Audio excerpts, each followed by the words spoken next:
Mara Ellison stepped down from the stage with a wedding dress in one trunk. The ranch gate wore a strip of black cloth, and under the white noon sun a 15-year-old boy stood beside it, holding a lit kerosene lantern. The man Mara had crossed 1,400 miles to marry had been buried 9 days earlier. The 5 children behind that gate were not waiting to meet their new mother. They were waiting to learn whether the last adult their father had trusted would turn around and leave. The boy lowered the lantern when he saw her. "You're Miss Ellison?" "I am." His face was thin, windburned, and too controlled for 15. "My name is Eli Calder," he said. "My father was Isaac Calder." The word crossed the yard before Mara did.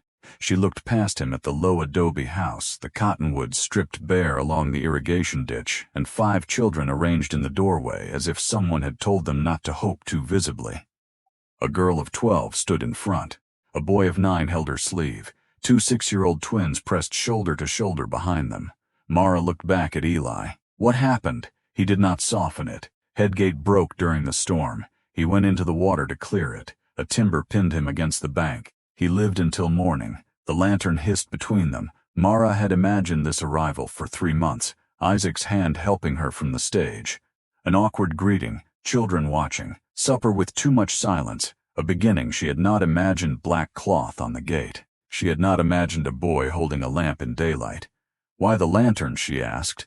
Eli looked at it as if he had forgotten it was in his hand. "Pa said the stage might be late. He told me to light it every day until you came, so you'd know which place was ours." Mara's throat tightened. He knew he was dying. He knew he might. Eli reached inside his coat and held out an envelope. He wrote this after they carried him home. The handwriting on the front was the same handwriting that had filled 12 letters in Mara's carpetbag. Careful, square, never hurried. She broke the seal. "Miss Ellison, if you are reading this, then I have failed in the most serious way a man can fail someone who trusted his word. You came west expecting a husband. I have left you a house full of grief. There is money with Mr. Webb at the stage office for your return journey. Take it without shame. But I must tell you the truth before you choose. The children can keep the land only if the house remains occupied and our share of the San Esteban Acequia remains in use. A cattle company has been trying to buy the meadow and the water attached to it. They will move quickly now. Eli will pretend he can carry all of this. He cannot, and he should not have to. Mari knows the land better than anyone gives her credit for. Jonah needs work that matters. Luz and Paloma have learned to disappear when adults are frightened. None of them need a rescuer. They need someone who will keep the lamp lit long enough for them to find their way back to one another. I had no right to ask you. I am asking anyway." Isaac Calder. Mara read the letter twice. Behind her, the stage driver shifted on the box. The horses stamped. The road back east was still open. She had $38 sewn into the hem of her travel skirt, a bookkeeping position she might reclaim in St. Joseph if she arrived before the merchant replaced her, and no legal obligation to 5 children whose names she had known only from letters. She also had a wedding dress that would never be worn, a dead man's apology, and a lit lantern burning under the sun. The driver called down. "Mom, I need to roll." Mara folded the letter. She looked at the children in the doorway. The 12-year-old girl, Mari, held her chin high, but her hands were clenched. Jonah, the 9-year-old, stared at Mara's trunks as if measuring how quickly they could be loaded again. The twins watched the stage. Not Mara, the stage. They had learned where people went when they left. Mara turned to the driver. "Put the trunks by the porch." Eli's face changed so slightly she might have missed it. Not relief. Relief was too dangerous. It was only the loosening of one muscle in his jaw. "How long are you staying?" Mari asked. Mara faced her. "I don't know." The girl's eyes hardened. Mara continued. "But I will not lie to you to make today easier." That made Mari look at her differently. Mara took the lantern from Eli. The glass was warm. The flame inside leaned in the wind, recovered, and stood upright again. "Where do you keep the oil?" she asked. Eli nodded toward the house. "Kitchen shelf." "Then show me." The first thing Mara noticed inside the Calder house was not the poverty, it was the discipline. 5 bowls stacked, 5 blankets folded, boots lined by the wall, a kettle scrubbed clean and empty. Children could keep a house from collapsing for a surprising amount of time if fear taught them that disorder was dangerous. But the pantry held half a sack of meal, beans for perhaps 4 suppers, dried chile, 3 onions, and a strip of salt pork too small for 7 people. The stove had gone cold. Mara removed her gloves. "Who has been cooking, Mari?" Eli said. Mari answered at the same time. "Ellie." They looked at each other. Mara understood both, neither admitting how much. She opened her smaller trunk and took out flour, coffee, lard, dried apples, and 2 wrapped sausages meant for a wedding household. She laid them on the table. The twins moved closer without seeming to move. "Can you cook?" Jonah asked. "Yes, what?" "Enough." He considered that. "Pa burned biscuits." "I have burned biscuits." His face fell. "Not every time." That was the first almost smile in the room. Mara tied on an apron and fed kindling into the stove. She did not ask permission. She did not announce that things would be all right.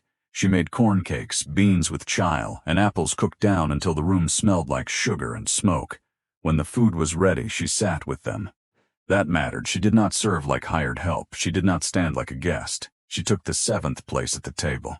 For a while there was only the sound of spoons. Then one of the twins, Paloma, pointed at Mara's hair. "It's red." "Brown," Mara said. "Red in the fire." "All right, red in the fire." The other twin, Luz, asked, "Did you love our father?" Every spoon stopped. Mara could have chosen a kinder answer. She chose a true one. "I was beginning to." "Is that enough to make you stay?" Mari asked. "No," Mara said. "It is enough to make me listen." Mari held her gaze. Then the girl returned to her food. That night Mara slept in the small room Isaac had prepared for her. A new quilt lay folded at the foot of the bed. A nail had been driven into the wall for her mirror. On the washstand sat a blue cup with one chipped edge, evidence of a future arranged by a man who had not lived to enter it. She did not cry until the house was quiet. Even then, she cried carefully. The walls were thin. Before dawn she heard someone moving in the kitchen. Eli stood at the table winding the wick down in the lantern. "You can put it out," Mara said. He looked at the flame. "Pa said keep it lit until you came." "I came." He pinched the flame. The darkness that followed was brief. Morning entered through the window. For the first 9 days survival reduced life to arithmetic. 7 mouths. 3 cords of wood needed before the next snow. 1 milk cow going dry from irregular milking. 12 hens laying 4 eggs a day because no one had repaired the south side of the coop. 96 acres, only 16 irrigated. A lateral ditch running half a mile from the main Acequia to the Calder meadow. And 1 broken headgate that had already killed a man. Mara knew ledgers. She knew boarding house kitchens. She had grown up on a Missouri farm, small enough that everyone worked and large enough that one bad season could erase a family. She did not know New Mexico water. Mari did. On the 3rd morning, the girl walked Mara to the ditch. The Acequia curved along the valley beneath bare cottonwoods, a narrow ribbon of moving water cut by generations of shovels. The Calder lateral branched from it through a gate of timber and stone. 1 upright post was new. The other carried an old dark stain where floodwater had struck. "This is where he died?" Mara asked. Mari nodded. He knew the crossbeam was splitting. He meant to replace it before the storm. The girl crouched and pressed her fingers into the bank. "Water is lower than it should be. How can you tell? See that line?" Mara saw damp earth 6 inches above the current flow. Someone moved stones upstream. "Who?" Mari stood. "Mesa Verde Cattle Company has land above us. Mr. Rourke wants a private channel through our meadow. Pa said no because it would cut the lower farms in dry months." "Silas Rourke?" Mari looked surprised. "He wrote to your father. He wrote twice." Isaac called him a man who believed money could make water run uphill. A quick, involuntary smile crossed Mari's face. "That sounds like Pa." They followed the lateral to the field. The ditch was clogged with rabbit brush, leaves, and silt. Mara looked at the distance. "How long to clear it?" 2 days with 5 adults. We have 1 adult, 2 near adults, 1 9-year-old, and 2 small supervisors." Mari almost smiled again. Almost. "We have until spring cleaning," she said. "The Limpia." "Explain it." "All the families with water shares clear the main ditch together. If you don't show, you pay. If you don't pay and you don't use the water." She hesitated. "People can say you abandoned your share. Can Rourke say that? He already has." Mara turned. Mari took a folded notice from her coat. Eli had hidden it under the flour barrel. It came from the San Esteban Ditch Association and said the Calder household had missed an autumn assessment and failed to complete 3 assigned labor days before Isaac's death. At the bottom, someone had written that Mesa Verde Cattle Company had offered to assume the obligation. Mara read the signature. "Did your father sign this acknowledgement?" "No." "You're certain? He never made his C like that." Mara saw it too. Isaac's C in her letters opened wide. This one closed like a loop, a small difference, a dangerous difference. 2 riders appeared on the ridge above the field. They did not approach, they sat watching. Mari's shoulders tightened. "Rourke's men!" Mara folded the notice. "Do they often watch from there?" "Since the funeral." Mara raised her hand and waved. The riders did not wave back. They turned their horses and disappeared. That evening, Mara moved Isaac's rifle from above the bedroom door to a hook beside the kitchen. Not because she intended to use it. Because the children had noticed the riders too, and fear grows largest when everyone pretends not to see the same thing. At supper, she put the notice on the table. Eli stared at it. "I was going to tell you. When I had a way to fix it. You are 15. I know how old I am. You know how old you are. I'm not certain you know what it means." His chair scraped back. "I kept them fed for 9 days. I buried Pa. I rode to the stage every afternoon because he told me to. I know what it means." The twins froze. Jonah looked down. Mara kept her voice level. "You did all of that." Eli's chest rose and fell, and it was too much. He looked at her as though she had struck him. Mara continued, "Doing too much does not make you older. It makes you tired. You do not have to hide a threat from me to earn your place in this house. This is my house, yes, my land, yes, my family, yes, then what is yours?" The question landed harder than he intended. Mara felt it. So did everyone else. She looked at the lantern on the shelf, cold now. "I have not decided yet," she said. "But while I am here, the danger is mine too." Eli stood for another moment, then he sat. Mari pushed the notice toward Mara. "What do we do?" "We learn who keeps the ditch records." "Don Esteban Salazar," Mari said. "He's the mayordomo. Then tomorrow I talk to him." Don Esteban lived 3 miles down valley in an adobe house with a blue door and strings of red chile under the eaves. He was 70 if he was a day. Straight-backed, silver-haired, and not impressed by strangers, he read Isaac's notice at his kitchen table. "This copy came through Abel Vane," he said. "Who is Abel Vane?" "Rourke's bookkeeper. That seems convenient." Don Esteban's eyes lifted to hers. "You speak like a bookkeeper. I was one. That may help you. It may also teach you that paper can lie while looking very clean." He opened a large leather ledger. The Ditch Association records were kept in 2 hands, Don Esteban's old angular script, and a newer, smoother hand Mara guessed belonged to Abel Vane. The Calder account showed 2 unpaid assessments and 3 missed labor days. But the ink was darker. The page had been scraped. Mara leaned closer. Beneath one entry, faint as a bruise, another number remained. "Someone changed this." Don Esteban said nothing. "Here," Mara continued, "the original figure was paid in full, and this labor entry was written over. Can you prove it?" "Not from this page alone." "Then you have seen the beginning of the problem, not the end." He closed the ledger. "The Olympia begins March 28th. If the Calder household appears, completes its share of work, and puts water to beneficial use, the association has reason to preserve the share. If no adult appears, Rourke will argue the household cannot carry the obligation. I am an adult. You are not family." The words were not cruel. They were structural. Mara understood that difference. "Not yet," she said. Don Esteban studied her. "What did Isaac tell you about the Acequia?" "That it is older than most fences in the valley, that no one owns the water alone, that each family's right exists beside everyone else's duty." A faint approval entered the old man's expression. He listened. He wrote things down. Find what he wrote. Don Esteban stood, signaling the conversation was finished. At the door he added, "Rourke has 2,000 cattle and lawyers in Santa Fe. You have 5 children and a broken gate." Mara put on her gloves. "I also have his bad handwriting." For the first time Don Esteban smiled. It vanished quickly. "Do not mistake a clever line for a strong position, Senora Ellison. I won't." On the ride home she saw 3 new stakes driven along the upper edge of the Calder meadow. Each carried a strip of red cloth, survey marks. By supper Eli had pulled them all out. Mara made him put them back. He stared at her. "They're on our land." "I know." "Then why?" "Because if Rourke's men placed them, I want to know where and why. Evidence becomes less useful when you throw it in the stove. I wasn't going to burn them." "You were thinking about it." He looked toward the stove. She had guessed correctly. They replaced the stakes before dark. The next morning one had moved 30 feet closer to the ditch. Mara measured the distance with a rope. Then she wrote it down. That became the pattern of winter. Rourke moved something. Mara recorded it. A stone line at the head gate, a survey stake in the meadow, a notice nailed to the barn, a rumor in town that the Calder place had been abandoned. She kept every scrap of paper. She dated every change. She made Eli walk the boundary with her instead of alone. She taught Jonah to mark measurements in a notebook. She asked Mari to draw the watercourse from memory, then compared the drawing to the land. The twins collected red cloth from the stakes and tied it around kindling bundles so no one would forget where it had come from. They were not winning, but they were becoming difficult to erase. The weather turned in early December.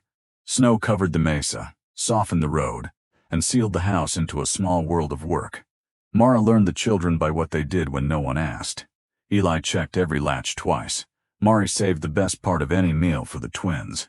Jonah repaired things that were not broken because he needed proof that his hands could improve the world. Luz hummed when frightened. Paloma stopped speaking entirely. At night, the two girls slept in the same narrow bed, forehead to forehead. Mara did not try to separate them. She moved slowly around their grief, not because grief was fragile, because it had sharp edges. One evening, Jonah placed a small wooden wheel beside her bowl. "What is it? A gate wheel. For the head gate?" He nodded. Pa said a screw wheel would raise the timber straighter than a lever. He drew one, but I can't find the paper. Mara turned the little wheel in her fingers. It was uneven, but the center hole was precise. "Can you build a larger one?" "Not without iron." "Could Mr. Vega at the smithy?" Jonah's eyes brightened, then dimmed. "That costs money. Most useful things do." She set the wheel beside the lamp. "We will ask what it costs before deciding we cannot afford it." This was new to the children. Questions before surrender. The next week, Mara took Jonah to the smithy. Mateo Vega was broad, soot-blackened, and missing the tip of one finger. He examined Jonah's model. "Your father drew something like this last spring." "You saw it?" Jonah asked. "He brought me the dimensions." Then he said he needed to wait until after harvest. Mateo opened a drawer and pulled out a folded sheet. Isaac's drawing. Jonah held it with both hands. The wheel, threaded rod, and brace were all there. At the bottom, Isaac had written, "Jonah's idea improves the lift." The boy read that line 3 times. Mateo looked at Mara. "I can make the iron for cost." "How much?" $6. Mara had 38 when she arrived. After flour, lamp oil, salt, and medicine, she had 23. $6 was not a small amount. She looked at Jonah. He was still staring at his father's words. "Make it," she said. On the way home, he held the drawing under his coat to protect it from snow. He did not speak for 2 miles. Then he said, "He wrote my name." Yes, he thought it was good. He thought it improved the lift. Jonah nodded. That night, he moved the wooden wheel from beside Mara's bowl to the shelf beside the lantern. The shelf began to collect evidence that people had been seen. A ribbon from the first survey stake, Isaac's headgate drawing, a smooth stone Luz found in the ditch, a blue button Paloma said belonged to her mother. Mara never arranged these things, the children did. They were building a record different from the one in Don Esteban's ledger. Silas Rourke came to the Calder house on the 17th of December. He arrived in a polished black sleigh behind 2 matched horses, which was an extravagant way to travel through a valley where most people used whatever animal could stand. He was not dressed like a villain. That was the first dangerous thing about him. He was dressed like a banker. Clean coat, gray gloves, a voice designed to make refusal sound unreasonable. Mara met him on the porch. Eli stood inside the doorway. Rourke removed his hat. "Miss Ellison, I offer my condolences." "Thank you. I knew Isaac. We disagreed, but I respected him. You altered his ditch account." The smile stayed. Only the eyes changed. "I beg your pardon." The Calder ledger entries were scraped and rewritten. "That is a serious accusation.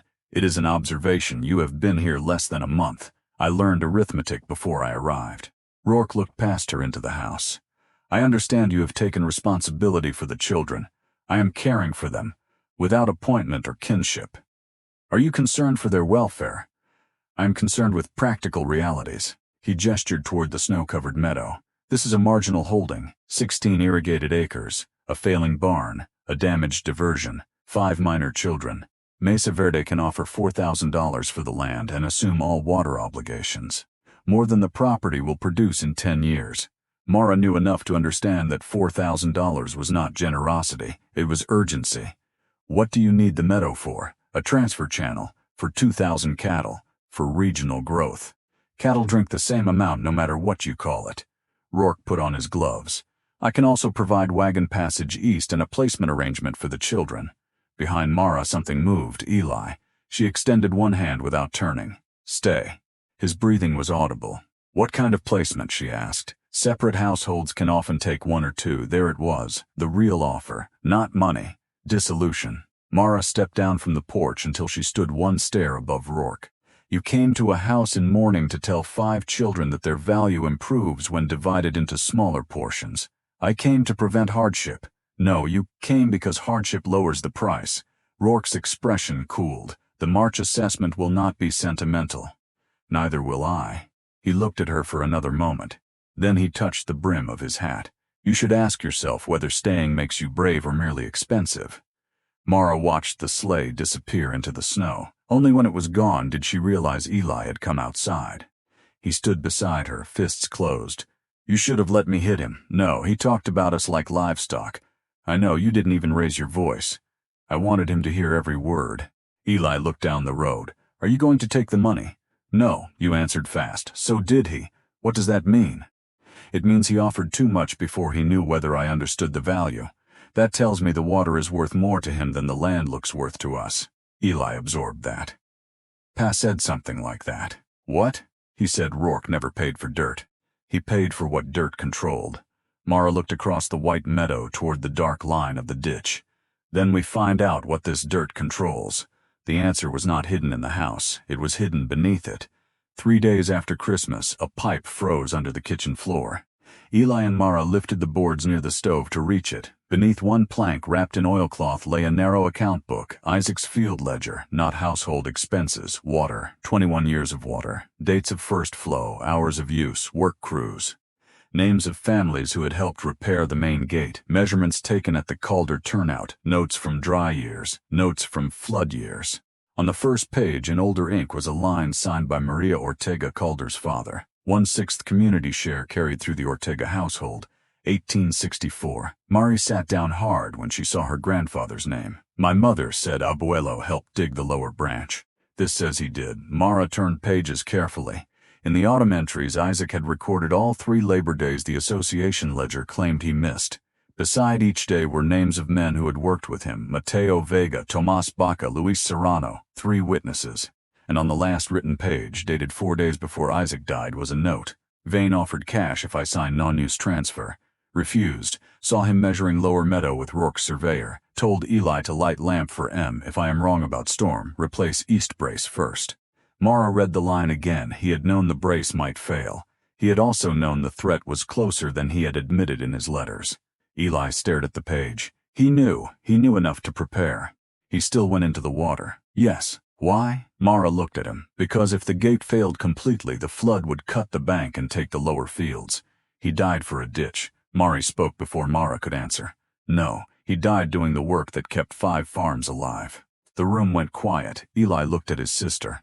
Something passed between them, not agreement exactly, but a shared shape for the loss. Mara closed the ledger. This changes our position. How much? Eli asked. It proves your family's share is older than Rourke's company. It proves the labor entries are false. It names witnesses. So we won? No. The children's faces shifted. Mara put her hand on the book. Proof does not move by itself. People have to carry it where it matters. The next morning they rode to see Don Esteban. He read the ledger in silence. When he reached Maria's father's signature, he touched the page with 2 fingers. I knew Joaquin Ortega, he said. He could cut a ditch grade by eye. Will this preserve the share? Mara asked. It will force a hearing before the association. When? At the Olympia. 3 months. Water has patience. Children need food before water finishes being patient. Don Esteban looked at her. Then use the 3 months. He wrote down the names of the witnesses. Mateo Vega still lived in the valley. Tomas Baca had moved south. Luis Serrano was dead, but his eldest son remembered the work crew. The ledger was not victory. It was a map. Mara began following it. January became a month of witnesses. Mateo signed a statement that Isaac had completed 2 labor days beside him. Luis Serrano's son produced a receipt for the 3rd day's meal contribution. A retired schoolmaster compared the overwritten ditch entries and said the lower numbers had been altered with a blade. Jonah and Mateo built the iron wheel for the new headgate. Mari drew a clean map of the lateral, the meadow, and every survey stake Rourke's men had moved. Eli stopped asking whether Mara planned to leave. He began asking what they would do next. That was not trust. It was the road toward it. The house changed too, not dramatically. Houses rarely announce the moment they become homes. A hook appeared beside the stove for Mara's coat. Mari started leaving a cup for her when she set the table. Jonah asked before taking tools from Mara's trunk. The twins stopped watching the road every time a wagon passed. One night, Paloma climbed into Mara's bed after a bad dream and fell asleep without explaining herself. Mara lay awake beside the child, afraid to move, not because she did not want the weight, because she did. And wanting it felt like a promise. Promises had already cost this house enough. The illness came in February. It began with Lou's coughing at supper. By midnight, both twins were feverish. By morning, Jonah was shivering. The nearest doctor lived 18 miles away in Arroyo Seco, and the snow had begun again. Eli saddled a horse before Mara asked, "I'll get him. You'll freeze on the pass. I know the pass. You know it in daylight. I know it." Mara saw Isaac in the set of the boy's mouth, the same willingness to step into danger because standing still felt worse. She also saw the difference. Isaac had been a grown man. Eli was 15. "You go to Mateo," she said. "He has the stronger team. Tell him we need Dr. Whitlock. That adds 2 miles. It also adds another adult. I can do it. I know." The words stopped him. Mara put both hands on his shoulders. "I am not keeping you here because I think you are weak. I am keeping you here because you are needed alive." His eyes filled. He looked away before the tears could fall. Then he nodded and went for Mateo. The fever spread through the house. For 6 days, time broke into cups of water, wet cloths, spoonfuls of broth, and the distance between one breath and the next. Dr. Whitlock called it a winter lung fever. He left powders, instructions, and no guarantees. Luz improved on the 4th day. Jonah on the 5th. Paloma worsened. She lay small and motionless beneath the quilt, breathing fast enough to frighten everyone who heard it. Mara sat beside her through the night. Mari kept the fire. Eli walked the kitchen until Mara ordered him to sit. At 2 in the morning, a pounding struck the front door. Eli grabbed the rifle. Mara met Mateo on the porch. His beard was white with snow. "The head gate's gone," he said. "What?" Someone pulled the new brace before the thaw water hit. The east bank split. Half the lateral is washing into the meadow. Mara looked back toward Paloma's room. "How bad? If we don't close the cut tonight, there may be no lateral left by morning." It was the choice Rourke had been waiting to create, the sick child, the failing water. One adult forced to choose which emergency counted as family. Eli stepped onto the porch. "I'll go." "No, Mara, no." Mateo looked from one to the other. "I can take Eli and 3 men. He's 15. He's also the one who knows where Isaac set the lower stones." Eli held Mara's gaze. For weeks she had told him he did not have to carry everything. Now the house needed him to carry something. Not alone. That was the difference. Mara turned to Mari. "Can you watch Paloma for 10 minutes while I prepare Eli?" Mari's face went pale. Yes. Mara took Eli into the kitchen. She wrapped his hands in wool, gave him Isaac's oilskin, and made him repeat what he would do if he became cold or confused. "Tell Mateo, yes, if the bank shifts, move uphill. If the horse goes down, leave it. If you think you can fix something alone," he understood the question. "I call the others." Mara gripped the front of his coat. "You come back." "I will. That is not comfort. It is an instruction." He nodded.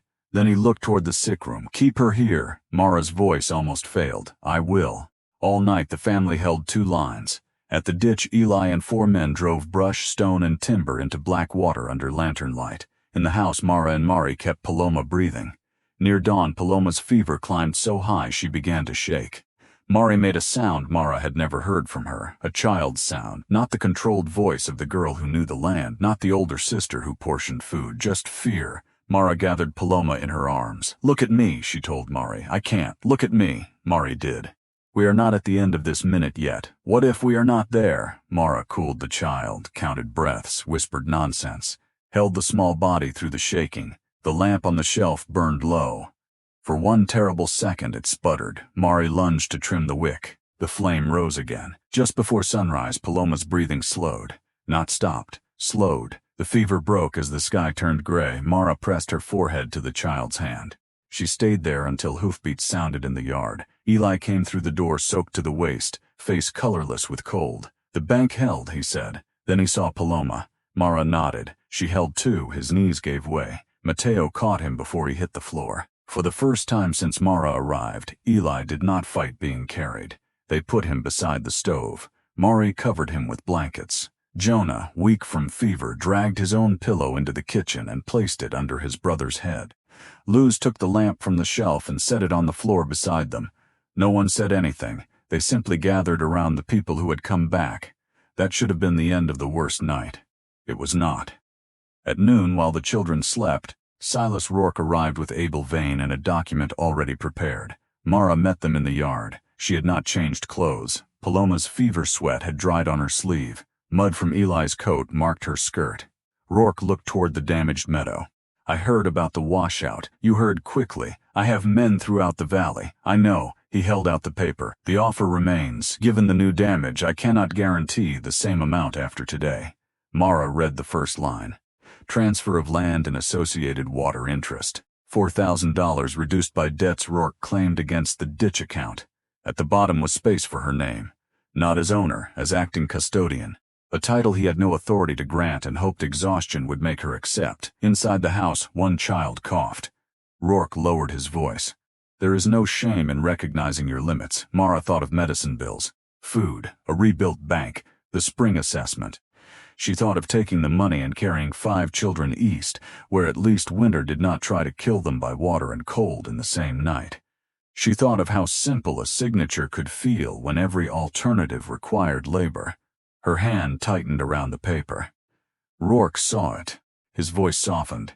"You have done more than anyone expected." That was the line. The line meant to release her.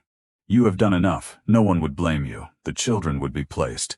The meadow would become a channel. The lamp would go out politely."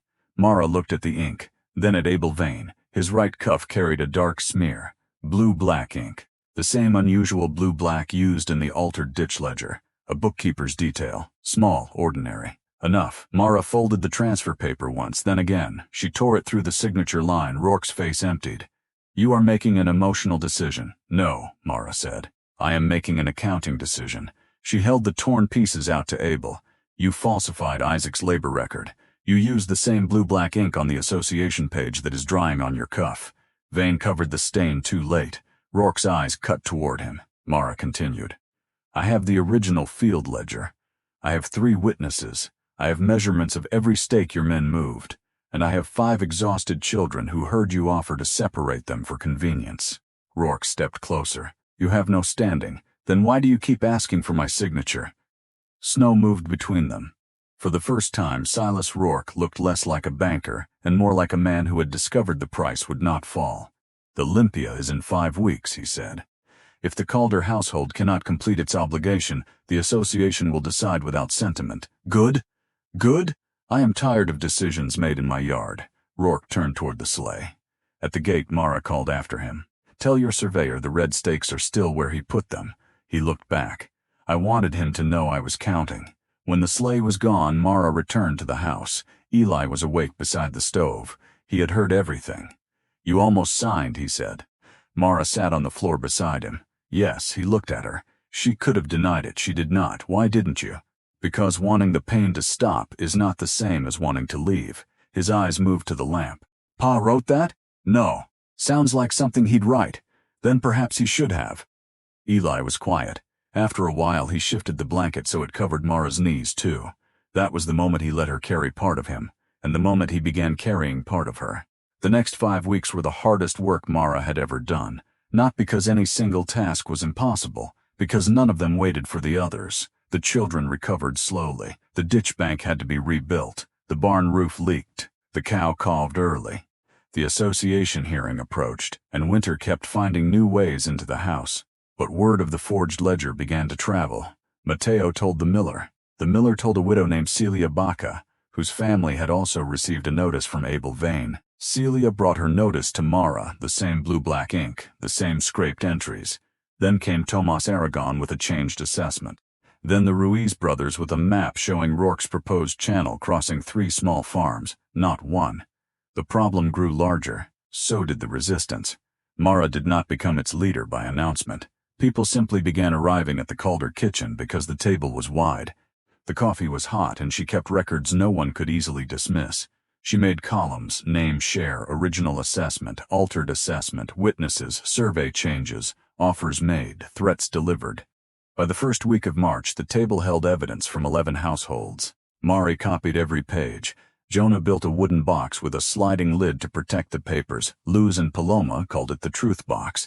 Eli called it ammunition. Mara called it accounts. Don Esteban came one evening and read through all of it. When he finished, he removed his hat. This is no longer only the Calder matter. It never was, Mara said. No, but now it can be seen. He looked around the kitchen at Mari's maps, Jonah's box, the twins asleep on a pallet near the stove, Eli repairing a shovel handle, the lantern burning on the shelf. The association will hear each household at the Olympia, he said.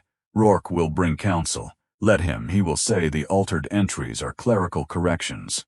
We have originals. He will say your witnesses remember poorly. We have receipts.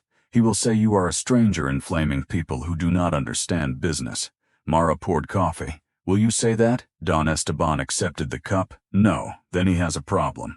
The old man looked at her for a long time. Isaac believed you would come. He had never met me. He met you in letters. That is not the same. No, Don Esteban said. Sometimes it is more honest. The night before the Olympia, the valley wind turned warm. Snowmelt began running from the mesa. Every ditch in San Esteban filled with the restless sound of moving water. Mara could not sleep. She sat at the kitchen table with Isaac's ledger open and the lantern beside it. Mari entered in her nightdress. You should rest, Mara said. So should you. Mari sat for a while. They listened to the water. Then the girl asked, if they rule against us, will you leave? Mara closed the ledger. No. What will we do? Appeal to the territorial court. Find another lawyer. Keep the house occupied. Keep recording. And if that fails, then we decide the next thing. Mari frowned. That is not an answer. It is the only honest kind. The girl looked toward the sleeping rooms. I used to think staying was one decision. So did I. When did you stop? Mara touched the edge of the ledger. The night Paloma was sick and the gate broke. I understood then that staying is not one brave choice. It is 100 tired choices no one sees. Mari nodded. Did you ever wish you had taken the stage? Yes. Mari looked surprised. Mara smiled without humor. Loving a place does not erase the moments when it asks too much. Then why love it? Because sometimes it gives back more than it asks. Mari considered that. Then she reached for the lantern and turned the wick a little lower. We need the oil for tomorrow. At dawn, every family with a water share gathered along the main Acequia. The Olympia was part work, part accounting, part public memory. Men and women cleared brush. Children carried stones. Don Esteban assigned sections and recorded attendance. The ditch existed because people returned to it together. Rourke arrived with Abel Vane, 2 attorneys and 6 hired men wearing new gloves. The Calder household arrived with 5 children, Mateo Vega, 11 families, a wooden truth box, and Isaac's lantern. Eli carried the lantern though the sun was already up, just as he had on the day Mara arrived. Rourke noticed. His mouth tightened. Work began before arguments. That was Don Esteban's rule. The main channel had to be cleared first because water did not wait for speeches. Mara took a shovel, so did Mari. Eli worked beside Mateo at the heavy roots. Jonah operated the screw wheel he had designed as they fitted it to the rebuilt Calder headgate. The twins carried stones one at a time, solemn as judges. For 4 hours the valley moved mud. Rourke's hired men did their section quickly and cleanly, then they stood apart. At noon, Don Esteban called the association beneath the cottonwoods. Each household name was read. Each disputed account opened. Abel Vane explained that older entries had been corrected for consistency. Mara placed Isaac's field ledger beside the association ledger. Celia Baca placed her receipt beside hers. Tomas Aragon placed a signed work roster. The Ruiz brothers placed their original survey copy. 11 households. 11 variations of the same correction. Rourke's attorney objected to the language. Don Esteban ignored him. Mateo testified. So did the miller. So did Luis Serrano's son. Mari unrolled her map showing the red stakes moving toward the lower meadow over 6 recorded weeks. Jonah placed the first wooden wheel model beside Isaac's drawing. This is not evidence, Rourke's attorney said. No, Jonah answered. It is the gate we built after someone pulled the brace, the crowd murmured. Rourke stepped forward. Accusation is not proof. The central question is whether the Calder household can maintain its share. Isaac Calder is dead. Miss Ellison has no blood relation and no title to the land. Sentiment cannot irrigate a field. That line was meant to end the matter. Instead, it clarified it. Mara stood. You are right about one thing. Rourke looked almost pleased. Sentiment cannot irrigate a field. She pointed to the cleared ditch. Work does. She pointed to Isaac's ledger. Memory does, when it is written before someone profits from forgetting. She pointed to the families beneath the cottonwoods. And a community does when it refuses to let one company turn every private hardship into a private bargain. Rourke's attorney began to speak. Don Esteban raised one hand. Silence returned. Mara continued. I did not dig this Acequia in 1864. Joaquin Ortega did. I did not complete Isaac's fall labor days. The men named here did. I did not design the Calder gate. A 9-year-old boy and his father did. She looked at the children. I am not asking you to pretend I have always belonged here. I am asking you to count the work that was done, the water that was used, and the truth that was altered. Don Esteban opened the old ledger to the first page. He read Joaquin Ortega's 1/6 share aloud. Then he read Isaac's labor entries. Then the 11 disputed accounts. When he finished, he faced the association. Water rights in San Esteban do not exist because a man in Santa Fe draws a clean line. They exist because families maintain the ditch, use the water, and answer when the valley calls them to work. He looked at Eli. Did the Calder household answer today? Yes. He looked at Mari. Can the household maintain its lateral? Yes. He looked at Mara. Will you accept responsibility for the share until the territorial guardian petition is resolved? Mara did not look at Rourke. Yes. Don Esteban turned to the assembled families. Those in favor of preserving the Calder-Ortega share and opening a formal inquiry into altered accounts, raise a hand. Hands rose. Mateo's, Celia's, the Ruiz brothers, families from the upper and lower valley, then more, then nearly all. Rourke's hired men kept theirs down. It did not matter. The vote carried. But the real proof had not yet arrived. The headgate had to work, the lateral had to carry water, and the rebuilt bank had to hold. Don Esteban gave the signal. Upstream, 2 men pulled the main release. Water entered the Acequia brown with snowmelt. It moved along the cleared channel, striking stones, bending grass, gathering speed. Everyone followed. At the Calder turnout, Jonah gripped the iron wheel. His hands shook. Eli put one hand over his. Together, he said. They turned.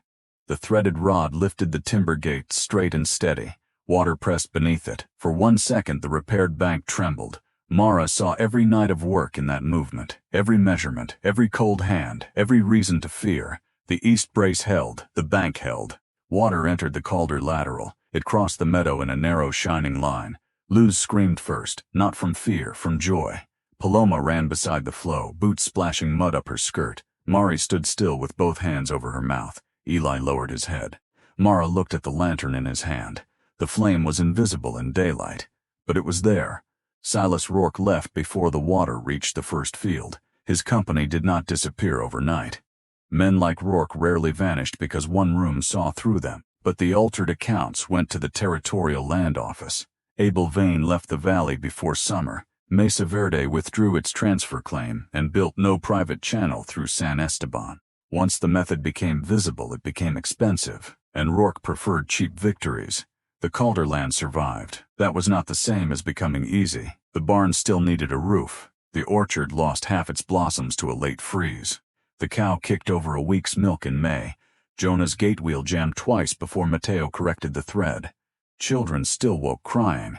Mara still had mornings when she stood at the wash basin and missed the life she had almost lived with a man she had never truly known. But the house no longer felt like a place she was borrowing. In June, the territorial judge approved her as legal guardian. The document used 700 words to say what the children had already decided. At supper, Eli read the paper. So now you're responsible for us. I was responsible before, legally. Jonah looked concerned. Can you return us? Mari kicked him under the table. Mara answered anyway. No, even if we're difficult, especially then. The twins exchanged a look. Luz climbed down, took the lantern from the shelf, and placed it in front of Mara. What? Mara asked. You keep it now, Luz said. Mara shook her head. No. The room went quiet. She turned the lantern so all of them could reach it. We keep it. That became the rule of the house. Whoever rose first trimmed the wick. Whoever came home last checked the oil. No one person owned the light. Years passed the way water passes through a ditch. Not dramatically from one day to the next, but enough to change the ground. Eli grew into his shoulders and took over the meadow work at 17. He still checked every latch twice. He also learned to leave some tasks for mourning. At 20, he rode north with a freight outfit. Mara did not ask him to stay. He returned 14 months later with a scar on his chin, a better saddle, and the quiet certainty of someone who had learned that leaving and abandoning were not the same thing. Mari studied maps. Don Esteban taught her grade and flow. A surveyor from Santa Fe taught her instruments. By 23, She was one of the few women in the territory hired to map small water systems because she understood that a line on paper meant nothing unless you knew who depended on the water below it. Jonah kept making mechanisms, gate wheels, hinges, a seed drill built from discarded iron. His first inventions failed loudly, his later ones failed less often. Eventually farmers came from 3 valleys to ask him how to make water lift without wasting a man's back. Luz became a teacher. Paloma became a nurse. Neither chose those lives because Mara told them what courage looked like. They chose them because they had grown up in a house where usefulness was never confused with silence. Over 23 seasons, the Calder Ortega share watered beans, alfalfa, an apple orchard, and enough wheat to pay school fees, doctor bills, roof timber, and the occasional unnecessary blue ribbon Paloma insisted the kitchen needed. The money did not arrive as one dramatic fortune. It arrived as ordinary harvests that kept arriving. That was the long proof Rourke had never understood. He saw water as a single acquisition. The family learned to see it as a relationship renewed every year. Don Esteban died in 1894. At the next Limpia, Mari was asked to read the old share list. When she reached Joaquin Ortega's name, she paused. Then she read Isaac Calder's. Then Mara Ellison Calder Guardian, as the judge's document had awkwardly recorded her. Then the names of the children. The valley answered each one. Present, present, present. The original house changed. A stone room replaced the leaking north wall. Jonah rebuilt the porch. Eli planted a second row of cottonwoods. Mari insisted the old red survey ribbons remain in the truth box. The shelf above the kitchen table became crowded. The lantern, the wooden gate wheel, Isaac's drawing, the blue button, a smooth ditch stone, the first guardianship paper, and a torn strip from the transfer contract Mara had refused on the worst day of that winter. Visitors sometimes heard the story and said Mara had saved 5 children. She always corrected them, because that version was clean, and clean stories are often wrong. She had not saved Eli when he rode into the thaw water. Mateo had helped bring him home. She had not saved Paloma by strength alone. Mari had kept the lamp burning while Mara's hands shook. She had not saved the water share alone. 11 households had carried their own papers to the cottonwoods and raised their hands. The children had not been empty vessels waiting for an adult. They had brought knowledge, labor, memory, invention, and reasons to stay. What happened in that house was not rescue, it was exchange. One person held the weight until another could stand. Then they changed places. Late in Mara's life, Luz asked her about the day she arrived. "Were you brave when you stepped off the stage?" Mara laughed. "No." "Then why did you stay?" Mara looked at the old lantern. Its brass had darkened. One pane of glass had been replaced. The handle was wrapped in wire where the original hinge had broken. "I stayed that first day because leaving felt worse." "That's all?" "That was enough for one day." Luz waited. Mara continued. "The next day I stayed because there were mouths to feed, then because the account was false, then because Paloma was sick, then because Eli came home, then because the water reached the field." She touched the lantern. "No one stays forever for one reason." Outside, the Acequia moved beneath the cottonwoods. Children's voices carried from the yard. Grandchildren now. A new generation running beside the same water, learning where the bank was soft and where the current deepened. Mara had arrived with 2 trunks, $38, and a wedding dress she never wore. The dress was eventually cut into christening cloth, curtain lining, bandages, and one small square sewn inside the truth box. Nothing wasted, not even the future that failed to happen. The lantern had been lit for her before she belonged there. Years later, it still burned on winter evenings above a table crowded with people who did. They had not been saved by one woman. They had saved one another by passing the light from hand to hand, and it never went dark.